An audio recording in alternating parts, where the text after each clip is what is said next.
আগামী ৫ নভেম্বর আমেরিকার প্রেসিডেন্ট নির্বাচনে ভোট গ্রহণ অনুষ্ঠিত হবে। নির্বাচনের দুই প্রধান প্রতিদ্বন্দ্বী কামালা ও ট্রাম্পের মধ্যে হাড্ডাহাড্ডি লড়াইয়ের আভাস পাওয়া যাচ্ছে। রিপাবলিকান পার্টির প্রেসিডেন্ট প্রার্থী ডোনাল্ড ট্রাম্প এবং তার দল গর্ভপাত নিয়ে ভণ্ডামি করছেন বলে অভিযোগ কামালা হ্যারিসের। জর্জিয়ার আটলান্টায় নির্বাচনী সমাবেশ করেন কামালা। সমাবেশটি মূলত নারী সমর্থকেরা উপস্থিত ছিলেন।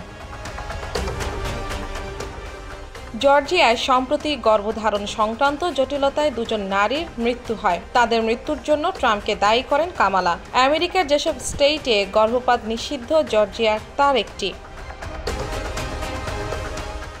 সমাবেশে কামালা বলেন, এই ভণ্ডরা এমনভাবে কথা বলতে চান যে এটার মধ্যে নারী ও শিশুদের সেবার সর্বোত্তম স্বার্থ রয়েছে। তিনি আরও বলেন, ভালো কথা, যখন আমেরিকার নারী ও শিশুদের সেবা যত্ন নিয়ে কথা বলার সময় আসে তখন আপনারা কোথায় ছিলেন আপনারা? কত বড় সাহস তাদের!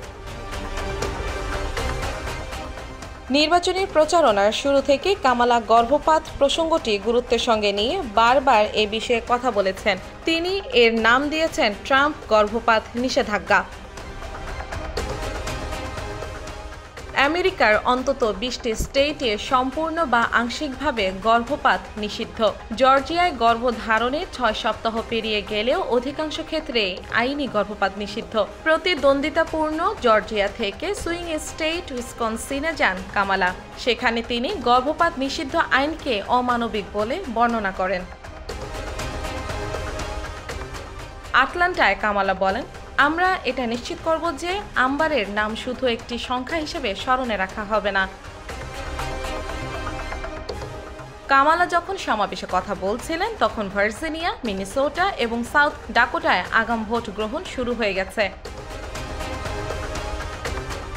মেডিসনে কামালা বলেন, নির্বাচন আসলে এখানে আমাদের কাজ করতে হবে, উজ্জীবিত করতে হবে, সংগঠিত হতে হবে এবং একজোট হতে হবে।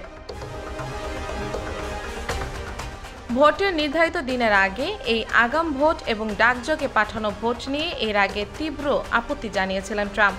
২০২০ সালের বাইডেনের বিরুদ্ধে নিজের জয়ের যে মিথ্যা দাবি ট্রাম্প করেছিলেন, সে দাবির মূলেও ছিল এই আগাম ও ডাকযোগের ভোট। NY Bangla news.